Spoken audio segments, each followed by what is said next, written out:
Hello everyone, I know a lot of you have been waiting for me to share my story behind my post about SMDC. So I have written it all down po, and please bear with me if I have to read it na lang so that wala akong makaligtaan. And also please, I am asking everyone to please continue watching until the end of this video before you express your opinion sa comment section po. So I want to ensure that my message is clear and fair to SMDC and its agents without any negative judgment. Let me be clear po that I am not implying that SMDC is a bad company or their agents. If SMDC is bad, I wouldn't trust to invest sa kanila, di ba? So please hear me out. Nag-invest po ako sa SMDC sa isang condo nila sa malapit sa Terminal 1. Last October 2022 ako nag-down and I started paying November 2022. Sa kasagsagan ng success ng aking business. At that time, I was financially stable. At tansya ko at that time, na kaya naman ang aking monthly income kasi every month naman tumataas ang income ko from the time I started my business. Pero ang paraan ko, instead na monthly ako magbabayad, ginagawa ko siyang 3 to 4 months saka ako nagbabayad, pero binabayaran ko din ang interest. Kung magtataka kayo kung bakit ako ganun nagbayad, yun lang ang way ko kasi at that time iniisip ko na mas malaki ang kikitain ko pag ginamit ko muna pambayad ko sa pag-reinvest sa business ko compared sa babayaran kong interest sa SMDC. Anyways, yun na nga ang nangyari. So, kampante naman ako kasi tuloy-tuloy naman ang business ko at mas lalo ngang lumago. Pero unfortunately, August 2023, I had to face a challenge sa business ko. Hindi ko na lang sasabihin in detail sa ngayon, pero para hindi masyadong humaba ang explanation ko. Ang masasabi ko lang, naniniwala ako nang dahil sa success ng aking business, may di masaya sa success ko and tried to ruin me and my business.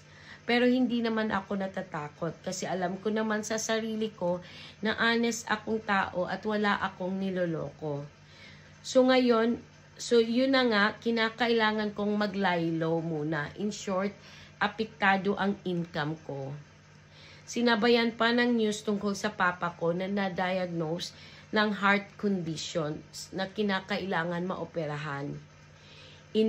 Inborn daw ang heart condition ng papa ko and it just got worse as he gets older. Mas lalong bumigat ang pinagdadaanan ko. Siguro magtataka ang iba, bakit naman ganon may asawa naman akong Briton? Unfortunately, hindi po ganun ka-family-oriented ang asawa ko. I am grateful, don't get me wrong, I am grateful for my British husband for all that he has done for us at sa mga anak ko. Only that his culture is not much about helping extended family. Regardless of what the circumstances is, labas na talaga siya. Ang lahat ng suporta ko buwan-buwan sa parents ko is nanggagaling sa sarili kong income. Anyways, nung una, sabi ng mama ko, wag daw akong mag-alala kasi may libreng operasyon naman daw sa public hospital. So, ang iniisip ko na lang is yung mga expenses ko running the business sa Philippines. Office rent, sahod ng mga tao, plus gastusin ng parents ko, pareho kasi silang walang trabaho. Plus, may pinag-aaral akong pamangkin. Yung sa monthly payment ko sa SMDC nga. Pero at the end of 2023, I have decided to let go of some of my financial obligation na lang muna, but excluding SMDC kasi nanghihinayang ako.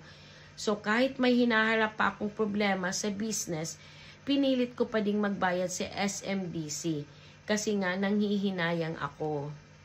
And on January this year, 2024, when I saw my father na nahihirapang huminga pag nagvi-video call kami at nangangayayat na siya, I have to decide na i-let go ang mga financial obligation ko. Kaya kinukulit ko ang mama ko to give me an update on the schedule for my papa's surgery. Wala pa daw. Pahirapan daw ang pagkuha kasi maraming nauna at minsan nawawala na ng pag-asa ang papa ko. Little did my family know that this really hurts me so much. How I wish I am there para ako mismo ang talagang personal na mag-aayos ng lahat at makikiusap. Every day I cry praying to God to guide me kung ano dapat ang gagawin ko. I cannot afford the private surgery. And of course, iniisip ko pa ang SMDC. Parang sobrang bigat na ng dinadala ko. Kaya kahit masakit man sa akin, I have decided to close my office in Makati and give up the SMDC para kahit papano makapag-ipon ako for the private surgery ng tatay ko. I thought then pwede namang ipagpatuloy ang business kahit mag-work from home ang natitira kong staffs. And masakit man sa akin na di ko matuloy makuha ang unit ko sa SMDC, mas importante naman ang buhay ng tatay ko. Everyday kasi akong natatakot na baka mahuli na ang lahat kung wala akong gagawing move. Kaya I have decided to contact SMDC and explain to them na unfortunately it hurts me to let go of the unit kasi syempre pangarap kong magkaroon ng property sa area na yon. Kaso I cannot afford to continue paying. Kailangan kong mag-save para sa operasyon ng papa ko.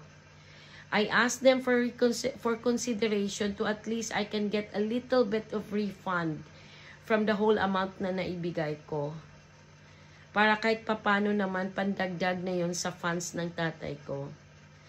So they sent me a pre-written cancellation form. They said if I want to request for refund, I have to sign the form. Pero wala daw assurance yun. Upon reading the cancellation form, I was hesitant to sign it. Kasi with the given conditions, they still want me to pay the previous months that I haven't paid. Pero at the end, I still signed it na lang as they said they will not be able to process my request for refund daw if I don't sign. Given the conditions in the form, I don't expect to get the refund. They emailed me, pero andun yung hope ko na baka maawa sila. Pero as expected, they emailed me back at sabi I am not eligible for refund daw. Kasi ilang buwan na daw akong hindi nakakapagbayad. So eto na yung sinasabi ko sa mga post ko for the OFW to learn from me and from my mistakes. First and foremost, I admit that it's my fault for being irresponsible. I did not give time to read the contract. I just right away paid for the reservations and signed the contract without reading it. Kasi at that time, I was too busy with my business at magpapasko pa. And I was working so hard para makauwi kami ng mga anak ko at para makapagpasko kami at maka-attend ng 70th birthday ng tatay ko. Di ko na binusisi ang kontrata. At that time, positive naman ako na walang magiging problema. Ang importante lang naman is may pambayad ako.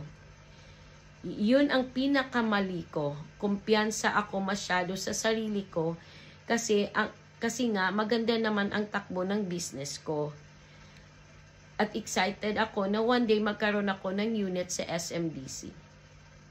I even wanted to be an agent or an endorser or i-endorse ang SMDC sa OFW ng mga kakilala ko. Kasi I am fully aware that real estate is the best investment. Kaya lang, after all sa mga biglaang pangyayari na di ko inaasahan, na-realize ko na dapat pala bago mag-invest, may emergency fund tayo para in case something goes wrong, mawalan man tayo ng source of income temporarily due to sickness, accident, or for whatever reason, kagaya nga sa aking sitwasyon, at least may pang-backup tayong pambayad while we are trying to get back to our feet again. At yun ang wala ako. And also, eto na yung sinasabi ko sa post ko na sana kung during the selling period, in-explain sa akin ng agent kung ano ang proseso if ever for any reason mag-decide to discontinue, what are the options to at least be able to get a refund. And also, yung transparent sana ang mga agent sa mga prospect buyers nila sa mga consequences if ever di ma-continue ang bayad. So with this being said, I am not only referring to SMDC agents or SMDC company, but also to all who are offering investment opportunities sa mga OFW na sana naman they will put their shoes on our shoes and lay down all the cards on the table and explain in detail before the prospects decides to commit. I must understand that in reality, the priority of the agents is to get their commissions, and I don't think they even care about the possibilities na baka darating ang time na di maipagpatuloy ng client ang pagbabayad kasi once ma-close na nila ang deal, wala na silang pakialam sa ang mga agents sa kanilang mga clients. Sana in-explain kung ano ang pwedeng gawin ng buyer. Sana in-explain kung ano ang pwedeng gawin ng buyer para di naman masayang ang pinagpaguran nilang pera. I was just hoping na sana in-explain to sa akin ng agents ko. And this is really a lesson learned for me. Na in the future, whatever investment na papasukin ko, I have to make sure that I have all the knowledge sa pinapasok ko at handa dapat ako sa mga unexpected na pangyayari. At may backup funds ako dapat. At huwag iasa sa mga agents na nag-o-offer na kahit anong investment opportunities ang lahat.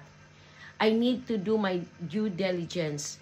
Pero alam ko na maraming OFW nang dahil sa sobrang busy, it's just easy for them to trust na lang na walang magiging issue. Perma na lang agad at bayad. And I am definitely sure na hindi lang ako ang nagpakatanga or hindi lang ako ang nagkumpiyansa. In conclusion, I want to emphasize once more that my aim is not to discourage anyone from investing in SMDC or any other company. Instead, I encourage to evaluate thoroughly all investment opportunities before committing to any investment. It is important that your agents presents to you with a comprehensive overview of the investment, ensuring they disclose both the positive and potential risk involved. It seems that the training provided to agents primarily focuses on product knowledge and techniques to convince prospects to invest, with little to no emphasis on addressing the potential consequences if their buyers are unable to make payments in the future. And before investing, make sure you have backup funds po. to cover in case bigla kayong mawala ng income para hindi totally mawala ang pinaghirapan yung pera. And make sure bago mag-invest, you can really afford to pay the monthly mortgage without affecting your financial obligations. Ibig sabihin, yung may extra lang talaga kayo, hindi yung magpapadala kayo sa inganyo ng mga agents kahit naghihikahos kayo at halos wala nang matira sa inyo. At magdadagdag lang ito ng stress sa inyo buwan-buwan. Last but not the least, in my view, investing in real estate remains one of the most reliable ways to invest your hard-earned money. However, it is crucial to be smart and consider how long will it take before you start generating income from the property, especially if you intend to rent it out. This is particularly relevant for pre-selling offers, kagaya nga ng SMDC, where the building has yet to be constructed.